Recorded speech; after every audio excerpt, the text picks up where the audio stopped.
It was a cold, misty morning in the dense forest of Greenwood. The trees stood tall and silent, their leaves whispering secrets to the wind. Deep within the woods, a small cardboard box lay hidden beneath a cluster of bushes. Inside the box, wrapped in a thin blanket, was a newborn baby. The baby's cries were soft, barely audible over the rustling leaves and chirping birds. No one knew how the baby ended up there. Perhaps it was a desperate act by someone who couldn't care for the child, or maybe it was a cruel twist of fate. Whatever the reason, the baby was alone, vulnerable, and fighting for survival in the wilderness. Hours passed, and the baby's cries grew weaker. The forest, though beautiful, was no place for a helpless infant. The cold was biting, and the baby's tiny body was losing warmth.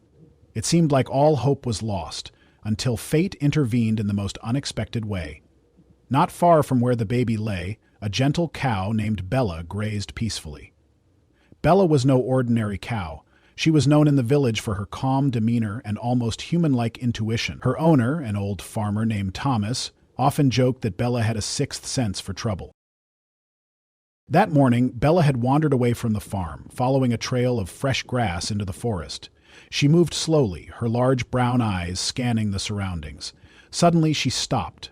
Her ears twitched as she heard a faint sound, a sound that didn't belong in the forest. Curious, Bella followed the sound. It led her to the cluster of bushes where the baby lay. The cow hesitated for a moment, sniffing the air. Then, with a soft moo, she nudged the box with her nose. The baby stirred, letting out a weak cry. Bella's maternal instincts kicked in. She lay down beside the box, her warm body providing much-needed heat to the shivering infant. With gentle nudges, she tried to comfort the baby, as if understanding the gravity of the situation. Back at the farm, Thomas noticed Bella's absence. It wasn't like her to wander off for so long. Worried, he grabbed his coat and set out to find her. He followed her tracks into the forest, calling her name. After what felt like hours, Thomas heard a faint moo. He quickened his pace, pushing through the underbrush until he stumbled upon a sight that left him speechless. There, lying beside a cardboard box, was Bella. And inside the box was a baby, a tiny, fragile life that seemed to have been abandoned by the world. Thomas's heart raced as he carefully picked up the baby. The child was cold but alive, thanks to Bella's warmth. Without wasting a moment, he wrapped the baby in his coat and rushed back to the farm, with Bella following closely behind. The news of the abandoned baby spread quickly through the village. People were shocked and outraged, but also deeply moved by Bella's heroic act. The baby was taken to the local hospital, where doctors and nurses worked tirelessly to ensure her survival. Meanwhile, Thomas couldn't stop thinking about the baby. He had no children of his own, and something about the little girl touched his heart.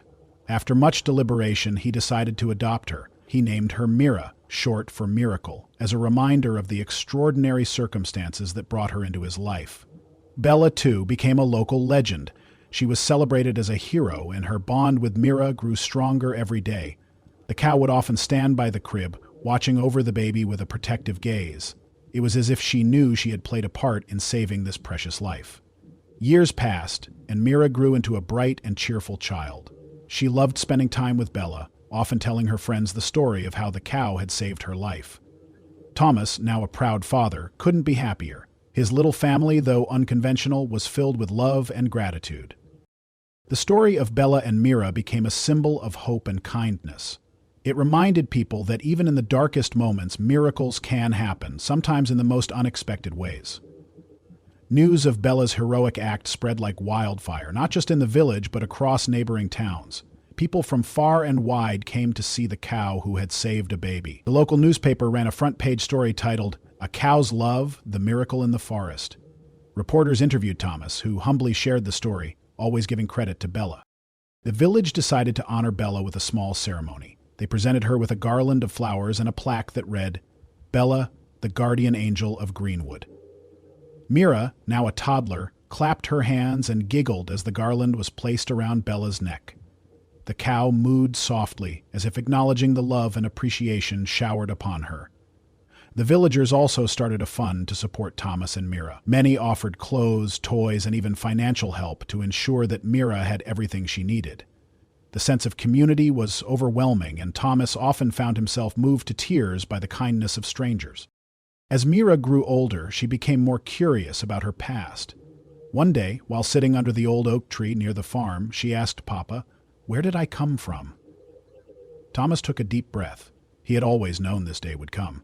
He sat her down and told her the story, how Bella had found her in the forest, how she had saved her life, and how she had brought her home. Mira listened intently, her eyes wide with wonder. When Thomas finished, she ran to Bella, who was grazing nearby, and hugged her tightly. "Thank you, Bella," she whispered. "You're my best friend."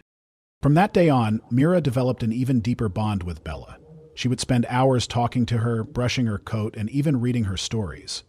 The cow, in turn, seemed to understand every word, responding with gentle moos and nudges. One day, while visiting the local market, Thomas and Mira came across a stray dog. The dog was skinny and scared, but something about it caught Mira's attention. She looked up at Thomas with pleading eyes. "Papa, can we take him home? He looks so lonely." Thomas hesitated. He already had his hands full with the farm, Bella, and Mira, but seeing the hope in his daughter's eyes, he couldn't say no. They brought the dog home, named him Max, and slowly nursed him back to health. Max quickly became a part of the family.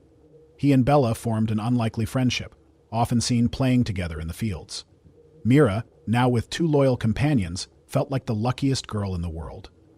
As Mira grew into her teenage years, her love for animals only deepened. She spent her free time volunteering at the local animal shelter, helping injured and abandoned animals. Her dream of becoming a veterinarian became even more resolute. Thomas, though proud, couldn't help but worry about the financial burden of her education. But the village, remembering the miracle that had brought Mira into their lives, rallied together once again. They organized fundraisers and even set up a scholarship in Mira's name.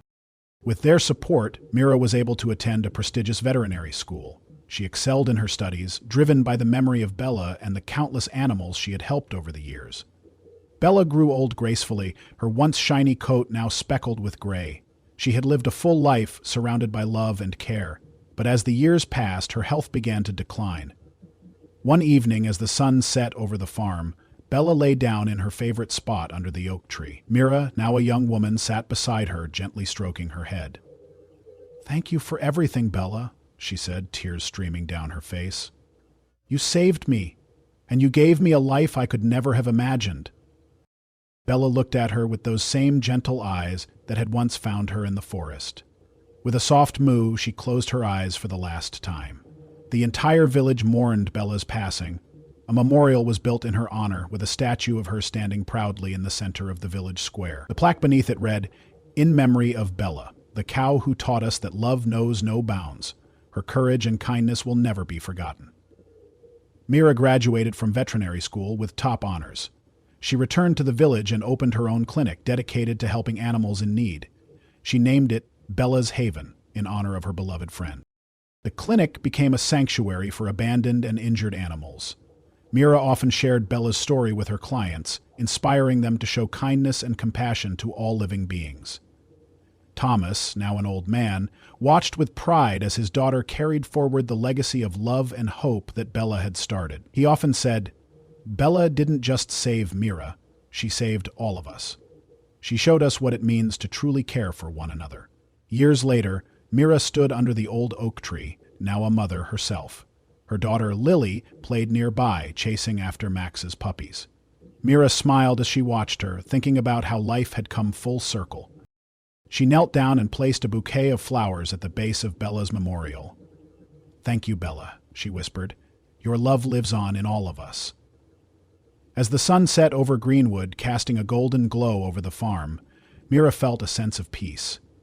She knew that Bella's spirit would always be with her, guiding her and reminding her of the power of love, compassion, and the miracles that can happen when we least expect them.